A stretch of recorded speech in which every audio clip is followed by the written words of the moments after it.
Mesdames, Messieurs, je suis le 1er mai, dimanche 1er mai 2016, quelque part, dans le Val-de-Marne, dans la commune de Nogent-sur-Marne. Donc ça, c'est la rivière qui s'appelle la Marne. Vous savez, si on monte comme ça, on va arriver vers dans la Marne, les départements de la Marne, la Haute-Marne et autres. Vous savez que quand il y a eu l'inondation de Paris au début du XXe siècle, donc la matière grise française, surtout sociopolitique, a pensé à construire des lacs vraiment géniaux qui s'appelle le lac du Der, le lac de la forêt d'Orion. Le lac du Der et de la forêt d'Orion. Et ils ont pour objectif, et surtout qu'ils ont prouvé leur efficacité, c'était réguler les eaux de la Marne, cette rivière qui passe là, quand on monte comme ça, et aussi de la Seine, pour que Paris ne soit pas inondé. C'est un état d'esprit cognitif. Mesdames, Messieurs, vous savez que l'intelligence est innée. L'instruction, ça s'apprend. Oui, c'est pas la taille du cerveau qui définit la cognition. C'est des interactions cognitives qui sont liées aux 10 milliards de neurones qui constituent le cerveau humain. Mais il ne suffit pas d'avoir des prédispositions génétiques pour être intelligent. Mais il faut l'éducation. Mais plus on devient de plus en plus intelligent, on peut aussi être de plus en plus con. Voilà, d'où l'enjeu. De repenser toujours et en permanence l'état d'esprit de la cognition. Mesdames, Messieurs, je suis sur le bord de la Marne. La rivière qui va se jeter, si je mets par là, vous voyez par là, par là-bas. Donc, cette rivière-là va se jeter sur la Seine, sur la commune de, je pense, Maison-Alfort. Après, si on descend vers Paris, c'est Port de Bercy. Et si on va plus vers le haut de la Seine, donc on va vers les communes on va vers le nord, quoi, vers le nord de la Seine. Donc c'est les communes, je sais pas, de Charleroi, Charleroi, on va à Fontainebleau, jusqu'à se retrouver là où se trouve le croisement de la Seine et de la rivière qui s'appelle le Loing. C'est quelque part à Moret-Venneux ou en Seine-et-Marne. Bref, je ne vais pas rentrer dans le sens. Donc, vous savez que la cognition est intelligente. Demandez à un Africain de repenser tout cela. Parce qu'au Congo, par exemple, quand on parle des eaux, les eaux, c'est dégradant. Parce qu'au Congo, on insulte des gens, on dit non, chie dans l'eau. Les nordistes chient dans l'eau. C'est comme s'ils vivent au bord de l'eau ou être dans l'eau, c'est dégradant. Non, c'est pas vrai. Donc, c'est d'où l'enjeu de l'éducation. L'éducation est là pour décliner tous ces esprits réfractaires qui sont contre le sens même de l'existentialisme ou de l'existence humaine. Parce que sans l'eau, il n'y a pas de vie. Mais bien sûr, avec l'eau, on a créé des économies, on a créé des marchés, on a créé des produits et services. Regardez Venise, regardez en Asie, partout. Mais si vous demandez à un Africain de construire cet environnement, il passera toute sa vie à croire qu'il est intelligent. Non, ce n'est pas possible. Bien sûr qu'il y aura d'autres qui viendront construire cet écosystème. On n'est qu'au bord d'une rivière. Regardez, le Congo regroupe près de 130 rivières, de grandes statues. Voilà, des grandes statues, des grandes valeurs ajoutées de produits et services. Mais ils sont incapables de repenser ça. Mais au Congo, on peut faire dire non, chie dans l'eau. Le nord, voilà, vous savez que le Congo, c'est 60% des forêts, 40% de savane. Et aussi, il faut dire que le réseau hydrographique, le deuxième réseau hydrographique du continent noir. Mais là-bas, ils sont incapables de repenser ça. On est au bord d'une rivière qui pourrait être soit le Djoué, la Lima, la Likwala Mosaka, la Mambili, la Lueso, la Sanga, le feu Congo. On peut citer, hein, voilà, on peut citer l'Ignari, on peut citer le Kouilou, on peut citer d'autres rivières, il y en a plein. Voilà. Mais nous ne sommes pas capables. Donc, l'intelligence est d'abord un état d'esprit. C'est-à-dire, la manière de repenser toujours en permanence ou de restructurer des écosystèmes, de restructurer, d'organiser, de manager des écosystèmes naturels au bénéfice soit du cadre de vie, de la condition humaine et surtout du marché, le marché économique. Voilà, l'eau c'est un marché. Et voilà, donc je suis quelque part sur le bord de la Marne, hein, une rivière, parce que ça fait partie des 15 rivières de France que j'ai visitées, sans oublier les fleuves, comme la Gironde, ou la Garonne, la Dornone, et aussi la Loire, la Dour. Et voilà, il y en a plein. J'ai visité tout ça là, parce que je suis pas, c'est pas parce que je suis scientifique et naturaliste, parce que c'est pas parce que j'ai obtenu ma maîtrise des sciences naturelles, sciences de la vie et de la terre à Reims, après avoir enseigné d'abord les sciences naturelles au Congo, au lycée. Bon non, on est dans cet état d'esprit. Repenser le monde de demain, c'est repenser l'état d'esprit d'innovation permanente. Et voilà.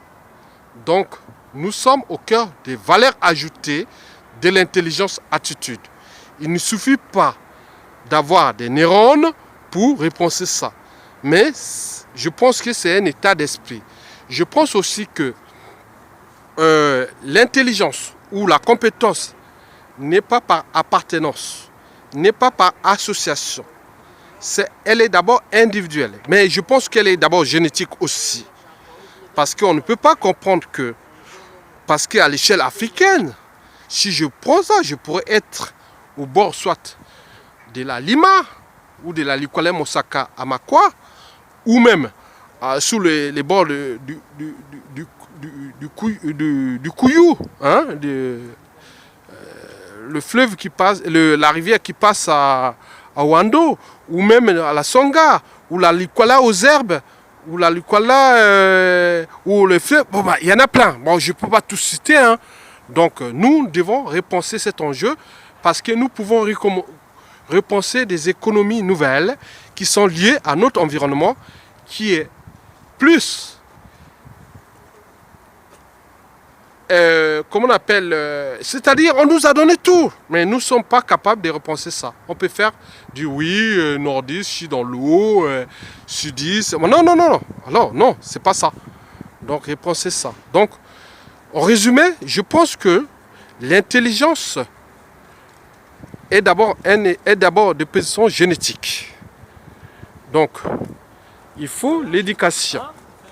L'éducation est importante au terme de la transmission de ces valeurs d'intelligence qui sont là pour repenser des nouveaux écosystèmes sociétaux. Je rencontre des Congolais ici qui passent là, ils sont merveilleux, ils sont ébahis et autres, mais ils sont incapables de repenser ça. Il n'y a pas que les Congolais, il y a aussi des Africains. Il faut dire que beaucoup d'Africains ne savent même pas qu'ils ont des environnements naturels, vraiment géniaux, mais ils ne sont pas en mesure de repenser ça. Donc l'éducation doit être au cœur de l'Afrique de demain, sur différentes échelles. Je vais parler de mon pays, le Congo. Donc nous devons repenser cet écosystème naturel. L'eau, c'est la vie. Nous avons l'eau au Congo et le Congo doit être le pionnier de la restructuration des enjeux écologiques à l'échelle du continent noir. Voilà. Vive l'eau. L'eau n'est pas dégradant. L'eau, c'est la vie. L'eau, c'est le marché. L'eau, c'est l'économie. L'eau, c'est des produits et services nouveaux. Du tourisme, de la vente d'autres produits que nous pouvons utiliser l'eau. Nous devons utiliser notre réseau hydrographique et de manière ajoutée, c'est-à-dire de valeur ajoutée. Et voilà. Donc je suis du côté de la Marne. La rivière que j'ai vu ça du côté des Chalons en Champagne, mais aussi ils ont créé des canaux ici en France pour l'économie transversale, c'est-à-dire entre, par exemple, pour aller par exemple, je prends un exemple simple. Vous voyez, par exemple, à la porte de la Villette, à Paris, dans le 19e, vous avez l'arrivée du canal de l'eau que j'ai fait entre Paris et Meaux. Il y a aussi le canal de Saint-Denis, qui part de même la porte de la Villette, qui va vers Saint-Denis et Épinay-sur-Seine. Bon, vous avez plein comme ça en France. Moi, j'ai visité tous ces canaux. Donc, il y a une économie de valeur ajoutée. Donc, l'avenir du Congo ne dépend plus des matières fossiles dont nous avons tous été souillés par le dictateur. Il croit que l'économie du Congo, c'est que les matières fossiles. Mais nous avons cette économie-là. Nous avons des forêts. On peut construire plein de choses avec nos forêts, notre jungle, nos savanes. Oui, le Congo est riche du nord au sud, de l'est à l'ouest, jusqu'au centre. Et donc, nous devons repenser notre écosystème d'abord naturel, puis sociétal, d'où l'enjeu d'introduire les pouvoirs politiques et économiques, voire culturels et sociétals, autogérés d'en bas vers le haut, et non de haut vers le bas. D'où l'introduction de République fédérale. Moi, je connais les valeurs de ma région. Par exemple, moi, je suis de la région de la Kivette. Je connais que la région de la Kivette, c'est 30% des forêts primaires. Oui. 40% de la jungle. Et combien? 30% de l'eau. Oui.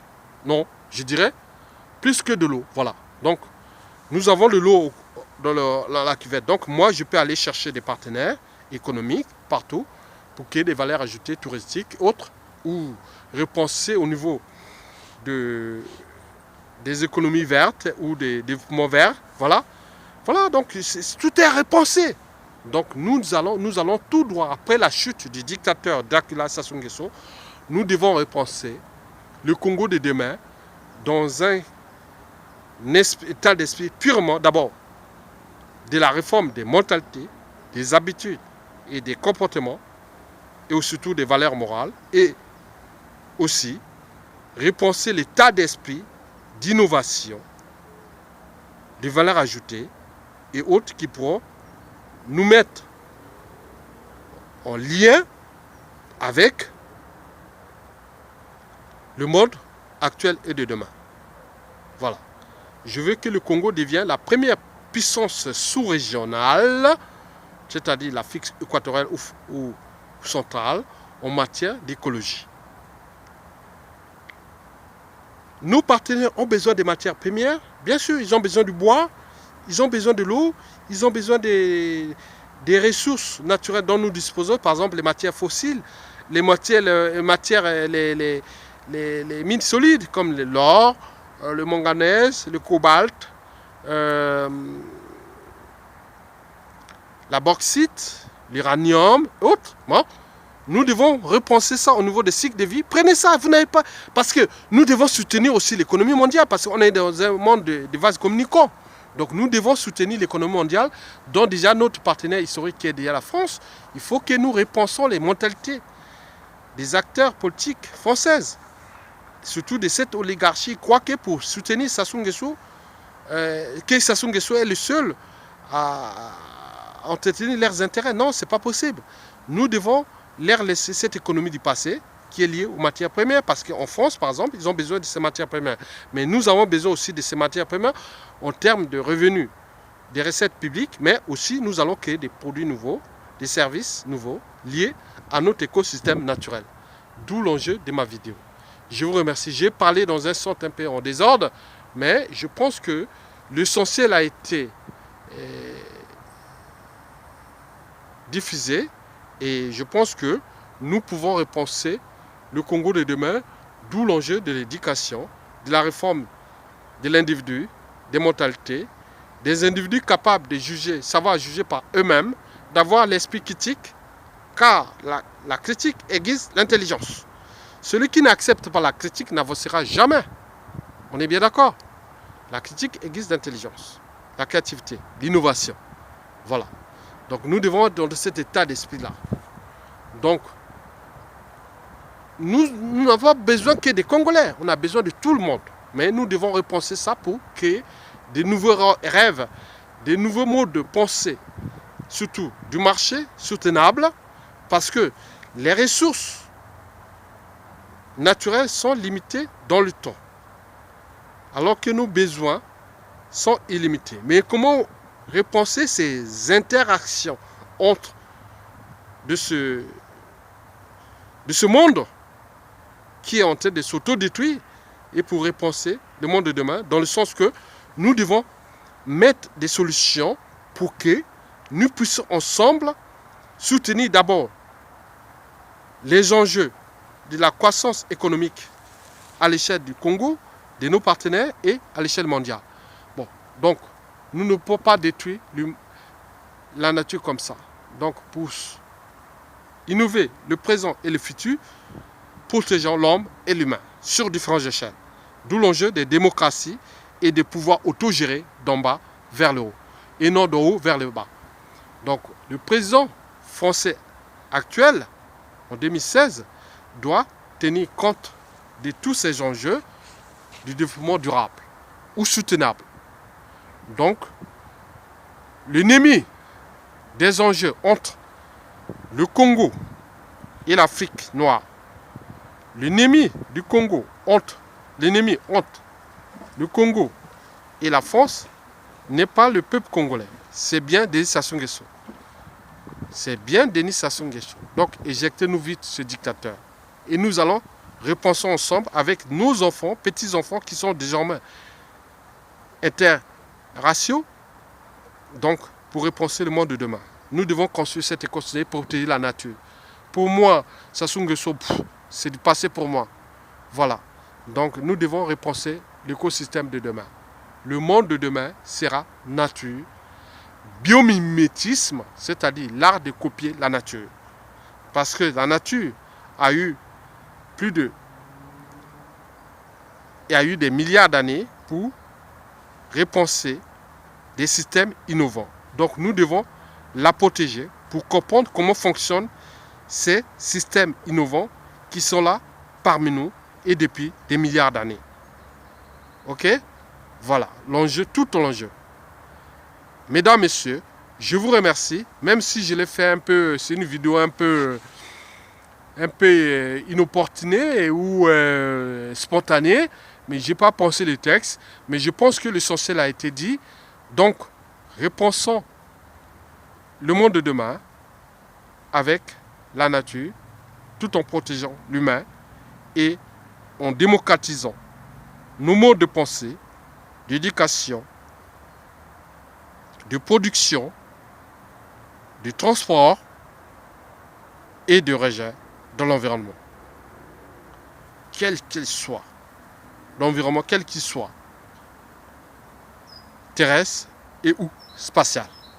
Mesdames, Messieurs, je vous remercie.